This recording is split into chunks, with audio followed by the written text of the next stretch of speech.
예, 사랑하는 성도님들 평안하셨습니까? 아침 저녁으로 벌써 찬바람이 불어오는 9월 하순이 되었습니다. 엊그저께만 해도 무더웠던 여름이었던 것 같은데 벌써 아침 저녁으로 이렇게 찬바람이 불어와서 혹여라도 감기 걸리신 분은 없는지 모르겠습니다. 예, 저도 조금 감기 기운이 있는데요. 우리 많은 분들 감기 조심하시고요. 늘 항상 주님의 그 은혜와 평안 가운데 살아가시는 모든 분들이 되기를 주님의 이름으로 축원합니다. 오늘 벌써 이제 열왕기상 세 번째 시간이 되었습니다. 우리가 지난주에 솔로몬 내러티브에 대해서 살펴보았고 오늘은 이제 왕들의 역사에 대해 살펴보려고 하는데요. 오늘 좀 다룰 내용이 많습니다. 그래서 우리가 잘 집중해서 함께 잘 따라오셨으면 좋겠습니다.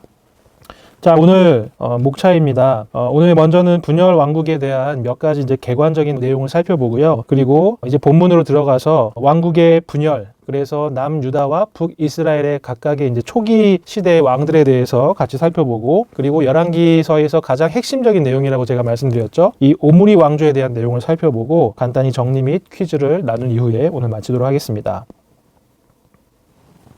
자, 먼저 분열 왕국에 대한 개관입니다. 자, 여러분 이제 이 도표를 많이 보셨을 거라고 생각합니다. 자, 열왕기서를 우리가 왕국에 따라서 통일 왕국, 그리고 분열 왕국, 그리고 남유다만 남은 이렇게 이제 3부 구조로 나눌 수 있다고 제가 말씀드렸습니다. 자, 그래서 이제 지난주에 우리가 살펴보았던 부분이 통일 왕국 시대의 이 솔로몬 통치 시기, 그래서 열왕기상 1장부터 11장까지의 내용을 살펴보았고요. 오늘 이제 우리가 살펴볼 부분은 바로 분열 왕국 시기, 특별히 왕조 분열 시기부터 오므리 왕조까지 이 부분을 저희가 한번 살펴보겠습니다. 자, 이것이 이제 남유다와 북이스라엘에 대한 이제 지도죠. 지난주에 이제 우리가 솔로몬 왕에 대해서 살펴보았는데요. 이 솔로몬의 치세가 끝난 이후에 드디어 이제 남유다와 북이스라엘은 서로 분열되기 시작합니다. 자, 그래서 여기 있는 것이 이제 이스라엘과 유다 왕들에 대한 정리된 표인데요. 그래서 여기는 유다 왕들이 쭉 나와 있습니다. 그리고 여기는 이스라엘 왕의 리스트가 쭉 있습니다. 자, 그래서 북이스라엘은 총 9대 왕조, 9개의 왕조가 있었어요. 예, 그리고 총 19명의 왕이 다스렸고 남유다는 총 20명의 왕이 이 남유다를 통치했습니다. 자, 그런데 이제 이 분열 왕국에 대해서 이 열왕기서가 기록하는 방식은 아주 독특합니다. 그리고 그 독특한 방식 때문에 우리가 성경을 읽을 때에 다소 혼란함을 가지기도 합니다. 우리가 이제 열왕기서를 읽으면서 솔로몬의 그 치세가 끝난 이후에 내가 여러 이제 왕들에 대해서 읽고 있는데 아마도 내가 지금 북이스라엘 왕에 대해서 읽고 있는 건지, 그리고 남유다 왕에 대해서 읽고 있는 건지 헷갈리셨던 분들이 아마 있을 겁니다. 그리고 이 왕들의 서로 이제 치세 기간이 어떻게 이제 맞물려지는가, 사실 이제 그 부분이 우리가 잘 정리가 되지 않아서 열왕기서를 읽을 때 조금 어려운 점이 있는데요. 자, 그것은 이 열왕기서가 가지는 아주 특이한 역사 서술 방식 때문에 그렇습니다. 자, 이 열왕기서는요, 연대순의 배열이 아니라 지그재그식으로 그 왕들의 역사를 기록하고 있어요. 그래서 한 왕의 통치를 전체적으로 살펴본 이후에요, 거슬러 올라가서 이 왕의 통치 시기에 다른 나라 왕들은 누구였는지를 그렇게 이제 살펴봅니다. 자, 이것이 실제로 어떻게 이해될 수 있는지를 한번 봤으면 좋겠는데요. 예를 들어서 열왕기상 12장부터 쭉 이렇게 순서대로 제가 왕들을 정리해 보았어요. 그래서 제일 먼저 12장에 여로보암 1세가 나오고요. 그리고 르호보암, 아비암, 아사 이렇게 이제 쭉 순서대로 왕들이 이제 기록되죠. 자, 그런데 어떤 왕이 남유다의 왕이고 어떤 왕이 북이스라엘의 왕일까요? 자, 이것을 다시 한 번 더 정리해 보면 이렇게 됩니다. 우리가 이제 순서대로 아까 여로보암부터 쭉 이렇게 정리를 했었는데요. 그거를 이제 이스라엘과 유다로 서로 우리가 분리해 보면 이렇게 돼요. 자, 그래서 여로보암 1세에 대한 기록이 있고, 그 다음에 르호보암, 아비암, 아사, 그리고 나서 다시 북이스라엘로 돌아와서 나답부터 아합까지 쭉 이렇게 이제 북이스라엘의 왕들이 이제 기록이 되고 있고요. 그 다음에 여호사밧이 나오고 또 다시 북이스라엘의 왕들이 나오게 됩니다. 그런데 이제 이 기준이 뭐냐면요, 아까 제가 뭐라고 그랬죠? 지그재그 방식이라고 말씀드렸잖아요. 한 왕의 통치를 살펴본 이후에 그 왕의 시기에 다른 나라 쪽의 왕들을 살펴본다. 그래서 다시 처음으로 거슬러 가서 살펴보는데요. 사실은 시기적으로 이렇게 되는 거예요. 여로보암이 지금 대략 한 22년 정도 이렇게 이제 북이스라엘을 다스렸는데요. 여로보암이 다스리던 시기에 남유다 왕이 누구였냐? 바로 르호보암, 아비암, 아사였다라는 것이죠. 그래서 아사가 약 910년에 즉위를 했는데 여로보암 1세가 909년에 이제 죽었기 때문에 아사 왕 한 2년 차쯤 됐을 때 여로보암 왕이 죽은 거잖아요. 그래서 이 여로보암 왕이 생존해 있을 때 남유다를 다스렸던 임금들은 르호보암, 아비암, 아사라는 것입니다. 그래서 여로보암의 기사가 쭉 있고 나서 이 여로보암 시기에 유다를 다스렸던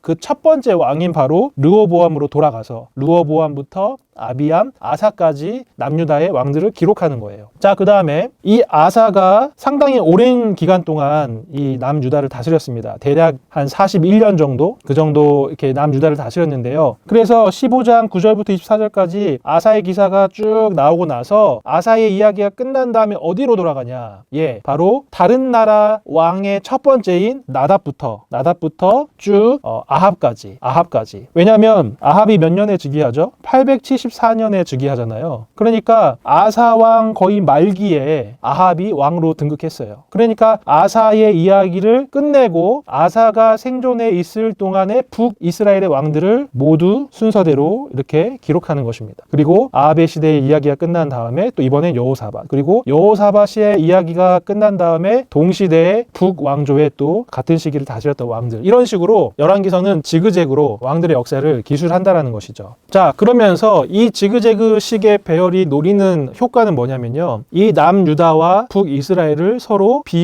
대조하는 겁니다. 특별히 이 열왕기서는 남왕국과 북이스라엘을 모두 다루고 있는데 그 중에서도 역사가의 좀 더 관심은 남유다에 집중되어 있어요. 그렇기 때문에 이 대조와 비교 속에서도 그 기준이 되는 것은 바로 남방 왕들입니다. 남유다의 왕들이라는 것이죠. 자, 그래서 남유다의 왕들은 북방 왕들의 행동을 평가하는 배경이 되는 동시에 바로 평가의 기준이 되는 것입니다. 예를 들어서 아까 우리가 살펴보았지만 남유다의 선한 왕이었던 아사와 여호사밧, 이 아사 시기에 굉장히 많은 북이스라엘 왕들이 있었잖아요. 그리고 우리가 이따 살펴보겠지만 굉장히 반란과 모반이 많이 일어나고 왕조의 교체가 빈번하게 일어나는데 그것과 바로 남유다의 이 왕의 어떤 치세, 평안한 시기를 비교하는 것이라는 것입니다. 예. 그리고 아사는 선한 왕이었지만 북왕들은 얼마나 악한 왕이었는지를 그렇게 이제 서로 대조하고 또 비교해서 독자들에게 보여주는 것이죠. 그래서 아까 우리가 위에서 표에서 살펴보았지만 유다의 왕들 누굽니까? 르호보암부터 아비암, 아사까지였어요. 근데 그 시기에 이스라엘을 다스렸던 왕들은 나답부터 아합까지였죠. 자, 다윗 왕조는요 매우 안정적이었어요. 한 개의 왕조가 계속 이어서 이 나라를 다스렸습니다. 그렇지만 이 시기에 북이스라엘은 5개의 왕조가 세워지고 없어졌어요. 여로보암, 바하사, 엘라, 시므리, 오므리,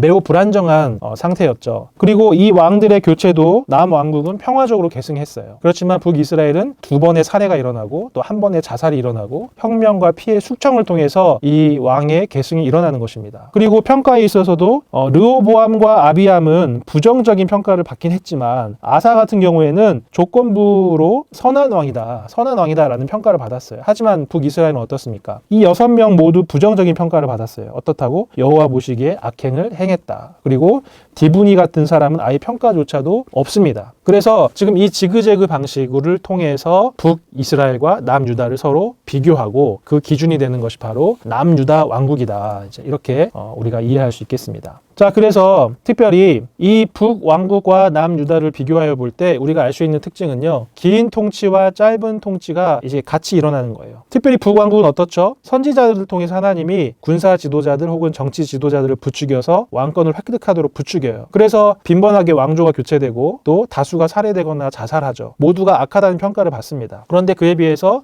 남유다는 비교적 길게 이제 통치하는 것이죠. 그래서 긴 통치와 짧은 통치가 같이 이제 일어나고 있는 것이에요. 자, 그런데 꼭 반드시 유다만이 기준이 되고 배경이 되는 건 아니에요. 거꾸로 우리는 이스라엘 왕을 배경으로 해서 남유다를 읽을 수도 있습니다. 자, 열왕기 하에 나오는 예후 왕조가 있어요. 아합 가문을 멸절하라는 하나님의 명령에 순종해서 새로운 왕조를 창건한 예후 왕조는 5대에 걸쳐서 매우 안정적으로 나라를 다스렸어요. 반면에 그 시기에 남유다는 어떻습니까? 요아스와 아마사는 살해당하고 아사랴는 문둥병에 걸렸어요. 그러니까 이 시기에 기준과 배경이 되는 것은 오히려 또 북이스라엘이 되겠죠. 그래서 우리는 이런 방식으로 남유다와 북이스라엘 역사를 읽어낼 수가 있습니다. 자, 그리고 이런 이제 역사 서술 방식과 함께 이 왕들의 역사에서 자주 등장하는 하나의 이제 공식이 있습니다. 그것은 등극 공식과 죽음 공식이라는 거예요. 자, 여기를 보시면 각 왕의 통치를 중심으로 그 이야기를 끌고 나가면서 그 왕들의 역사의 서론과 결론 부분에 어떤 등극 공식과 죽음 공식이라는 어떤 언급들이 있다는 것입니다. 예를 들어서 등극 공식에는 이런 6가지 내용들이 포함되는데요. 그 왕이 등극할 때 동시대의 상대방 왕이 누구였는지를 언급하고, 그 다음에 등극할 때 나이가 얼마였는지, 통치 기간은 몇 년이었는지, 또 이 왕이 등극할 때 수도는 어디였는지, 그 다음에 왕후의 이름, 또 이 왕에 대한 신학적 평가는 어떠했는지, 이제 이런 것들을 다루고 있습니다. 또 이 왕의 치세가 끝나고 났을 때 이 왕의 마지막을 장식하는 죽음 공식이라는 게 있어요. 그래서 이 죽음 공식에는 이 왕의 역사에 대한 출처, 예를 들면 뭐 역대 지략에 있다, 아니면 왕들의 역사에 있다, 내가 이 자료로부터 이 왕에 대한 내용을 참고했다라는 그 출처를 밝히고, 그 다음에 그 왕의 죽음과 장래에 대해서 이야기하고, 그 왕위를 누가 승계했는지 밝히고 그 왕의 역사를 종결합니다. 그래서 이 등극 공식이 가장 잘 나타난 열왕기하 15장 32절에서 34절을 보면요, 6가지 요소를 다 갖추고 있어요. 그래서 동시대 상대방의 왕 베가 제2년에 2년에 누가 우시야의 아들 요담이 왕이 됐다. 요담이 왕이 됐는데 그때 상대방 왕이 누구였냐? 베가였다라는 걸 밝히고 있죠. 그리고 나이는 25세에 또 통치 기간은 16년이고, 그리고 수도는 예루살렘, 그리고 왕후의 이름, 어머니의 이름은 여루사였다. 그리고 이 왕에 대한 신학적 평가는 여호와 보시기에 어떻게 해요? 정직히 행하였다. 이 6가지 요소를 다 갖춘 예입니다. 자, 그래서 이 유다 왕은요, 이스라엘 왕과 비교해 볼 때 왕의 나이와 모친의 이름이 더 첨가가 되어 있어요. 자, 왜 어머니의 이름을 이렇게 밝히는 것일까요? 어떤 학자들은 이 다윗 왕가와 결혼하게 된 그 가문의 어떤 명예를 높이고, 또 왕후가 된 여인들에게 최고의 영예를 주기 위해서 이렇게 어머니의 이름을 밝힌다라고도 얘기하지만, 그보다 더 많은 학자들은 다윗 왕조의 혈통과 연속성을 강조하기 위해서이다. 그러니까 이 다윗 왕조가요, 이방 여인에게서 낳은 자녀가 왕이 되는 것이 아니라 순수한 그 유대의 혈통에 의해서 왕위가 승계되었다는 것을 밝히고자 하는 것이죠. 자, 그래서 솔로몬만 이방 여인과 결혼했다는 언급이 있습니다. 그리고 북방 이스라엘 같은 경우에는 너무나 유명한 왕비죠, 악한 왕비 이세벨만 언급이 될 뿐, 나머지는 유다 왕에 있어서만 왕후의 이름을 이제 밝힙니다. 자, 그리고 이 신학적 평가에 대해서도 살펴보면요, 유다의 경우는 때론 좋기도 하고 나쁘기도 하지만 이스라엘 같은 경우는 항상 악을 행했다, 이렇게 이제 평가를 받고 있어요. 자, 마찬가지로 죽음 공식 이 3가지 요소를 다 갖춘 예는 열왕기하 15장 21절에서 22절입니다. 자, 출처 이스라엘 왕의 역대 지략에 기록되어 있다. 그래서 죽음과 장래, 그의 조상과 함께 자고, 그 다음에 누가 이었다고요? 아들 부가히야가 왕이 됐다. 그래서 이 등극 공식과 죽음 공식은 시작과 종결에 대한 어떤 리듬감을 만들어낸다는 것이죠. 남유다와 북이스라엘이 서로 지그재그 방식으로 기술이 되면서도 그 안에서 시작과 끝에 대한 이 리듬감이 계속 이제 만들어지게 된다는 것이죠. 그리고 때로는 그 이야기들, 이 왕들의 역사 속에 중간중간에 어떤 이야기들이 끼어 들어가게 되는데, 그 이제 이야기들도 이 열왕들의 열려진 파일 안에 담겨져 있는 구조로 구성이 된다는 것이죠. 예를 들어서 엘리야 스토리 같은 경우는 열왕기상 17장부터 거의 여기는 지금 19장이라고 되어 있는데요, 22장, 그리고 열왕기 하에 이르기까지 굉장히 긴 스토리예요. 그리고 엘리사 스토리도 열왕기 하 3장부터 8장까지 굉장히 긴 스토리인데, 이 엘리야 이야기가 어느 왕의 시대에 일어난 일인가? 바로 아합 왕의 시대에 일어난 것이죠. 왜? 아합의 이야기가 시작되고 아합의 이야기가 끝나는 그 안에 엘리야 스토리가 서로 담겨 있는 것입니다. 또 엘리사 스토리 역시도 여호람이라고 하는 그 왕의 통치 그 안에 이 스토리가 담겨 있게 되는 것이죠. 자, 그리고 이 분열 왕국 시대의 왕들을 평가하는 어떤 기준이 있습니다. 열왕기 저자는 등극 공식 안에 나타나는 이 신학적 평가를 통해서 이 두 왕국의 왕들의 역사를 신학적으로 해석하려고 노력하고 있어요. 자, 그래서 북이스라엘 같은 경우에 이 왕들을 평가하는 기준이 되는 것은요, 바로 여로보암의 죄입니다. 그래서 예를 들어서 이어서 열왕기상 15장 34절 같은 경우에는 어떻죠? 바하사가 여호와 보시기에 악을 행하되 어떻게 해요? 여로보암의 길로 행하여. 북이스라엘의 왕들의 평가의 기준은 여로보암의 죄였어요. 반면에 남유다 왕들의 평가의 기준은 그가 다윗의 마음과 같았는가. 이 다윗이라고 하는 이 남유다의 모델, 남유다의 평가의 기준에 의해서 그 후대 왕들을 평가한다는 것입니다. 그래서 열왕기상 15장 11절을 보시면 누구처럼요? 그의 조상 다윗과 같이 여호와 보시기에 정직하게 행했다. 여로보암의 죄와 다윗의 마음과 같았는지에 대한 기준으로 남유다와 북이스라엘의 이제 왕들의 역사를 평가하고 있다는 거예요. 자, 그래서 이 표는 북이스라엘 왕들에 대한 평가를 제가 쭉 정리한 겁니다. 자, 총 6개의 왕조가 있어요. 그리고 총 19명의 왕들이 있습니다. 그런데 이 왕들 중에서 그나마 호의적으로 평가되는 거의 유일한 왕이 예후예요. 왜냐하면 예후는 하나님의 그 명령으로 아합 식구 전체를 멸절하거든요. 그렇지만 이 예후도 여로보암의 죄를 떠나지 않았다고 평가받고 있습니다. 그리고 예후뿐만 아니라 모든 왕들은 누구나 할 것 없이 모두 다 여로보암의 죄를 떠나지 못했다. 이렇게 이제 북이스라엘 왕들은 평가를 받고 있어요. 자, 반면에 남유다는 그 평가의 기준이 뭐라 그랬죠? 다윗의 마음과 같았는가? 그래서 남왕국은 다윗의 기준을 가지고 왕들을 평가하는 것입니다. 유다 왕들의 죄는 솔로몬으로부터 출발해요. 솔로몬이 이방 여인과 통혼했고 산당을 세웠고 이방신을 섬겼어요. 그럼에도 불구하고 선하다는 평가를 받은 왕들이 남유다인이 6명이나 됩니다. 물론 그들도 산당을 제거하는 일에는 실패해서 조건부로 선하다라는 평가를 받기도 했지만 그래도 북이스라엘과는 다르게 남유다는 선하다는 평가를 받은 왕이 6명이나 그래도 있다는 거죠. 자, 그렇다면 여로보암의 죄가 과연 무엇이었길래 북이스라엘의 왕들은 다 하나같이 모두 여로보암의 길로 갔다고 평가를 받고 있는 것일까요? 열왕기상 12장 28절에서 33절을 보면 여로보암의 범죄가 등장합니다. 여로보암은 크게 4가지 잘못을 저질렀어요. 자, 먼저는 여로보암은 2개의 금송아지를 제작했습니다. 그리고 비레위 계열 제사장을 임명했어요. 또 하나님이 정해진 성소 외에서는 제사를 드리지 말라고 했는데 여로보암은 산당을 세워서 거기에서 제사를 지내도록 했어요. 그리고 여로보암은 8월 15일이라고 하는 특정한 날을 종교 절기로 정했습니다. 그래서 이 지금 여로보암의 범죄는요, 모두 레위기와 신명기에서 하나님께서 금하신 것들을 다 하고 있는 거예요. 그래서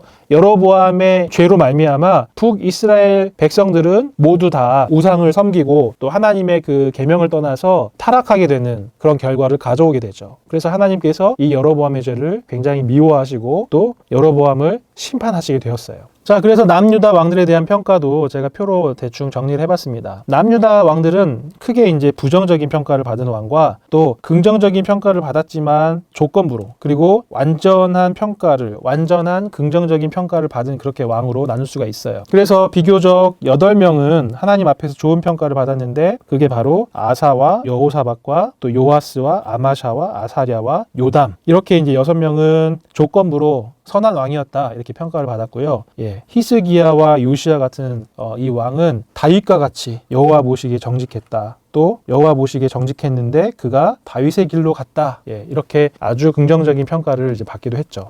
자, 그리고 이 분열 왕국의 이 역사 속에서 이제 나타나는 것은 하나님께서 이제 이스라엘 백성들이 타락하셨기 때문에 이제 새로운 왕들을 세우시지만, 그래서 그 글을 읽는 독자들은 이 새로운 왕들을 보면서 어떤 희망을 꿈꾸게 되지만 또 이들의 그 실패를 보면서 결국 역사를 궁극적으로 다스리는 분은 누구인가 라는 이제 질문을 품게 되고 또 인간이 다스리는 그 나라의 불완전함에 대해서 또 생각을 이제 하게 됩니다. 자, 그리고 남유다 역시도 하나님 앞에서 순종과 실패를 계속 이제 반복해서 보여주는데요. 예를 들면 참 재밌는 구조인 것 같아요. 그 전에 왕이 실패했으면 그 다음 왕은 조금은 하나님께로 가까이 가려고 합니다. 그런데 또 그 왕이 선한 왕이었으면 또 그 다음 왕은 악한 왕이 돼요. 그래서 솔로몬 같은 경우는 하나님 앞에서 인생 말기에 이방 여인들과 함께 이방신을 섬기고 또 타락한 모습을 보여주잖아요. 그런데 이제 아사 같은 사람은 솔로몬과는 달리 온전했다는 평가를 받아요. 그리고 이방 여인이었던 태후를 아사는 폐위시킵니다. 그리고 솔로몬이 행한 것과 같이 아주 큰 보물들을 성전에 이제 드렸어요. 그래서 중간에 르호보암이나 아비암도 악한 왕이었지만 이 아사의 순종을 통해서 남유다가 다시 하나님께로 조금 다가오게 되는 거죠. 그런데 또 그 다음에는 또 실패하고, 또 열왕기하에 나와 있는 아달랴라고 하는 그 여왕, 아합 가문의 딸이죠. 딸인데 이 남유다 왕국에 이제 시집을 온 그 아달랴라고 하는 이 여왕이 굉장히 악한 왕이었어요. 그런데 이제 그 다음에 등극했던 요아스는 그래도 여호와 보시기에 이제 선한 왕이었어요. 그리고 유다 왕국 말기에 있는 히스기야, 전에도 후에도 없는 다윗의 길을 따랐던 왕이죠. 그런 왕이 있는데 또 그의 아들 므낫세는 가장 악한 왕이었어요. 또 근데 므낫세의 아들인 요시아는 하나님 보시기에 선한 왕이었어요. 자, 그래서 이거를 우리가 아마 이제 그래프로 표현해 보면요, 처음에는 이렇게 되다가 점점 이 간격이 커지게 된다는 것이죠. 그래서 결국은 이렇게 상승을 하면 좋겠지만 결국 이스라엘 백성은 이렇게 하강, 그래서 실패와 패망의 길을 걸어가게 되는 것이죠.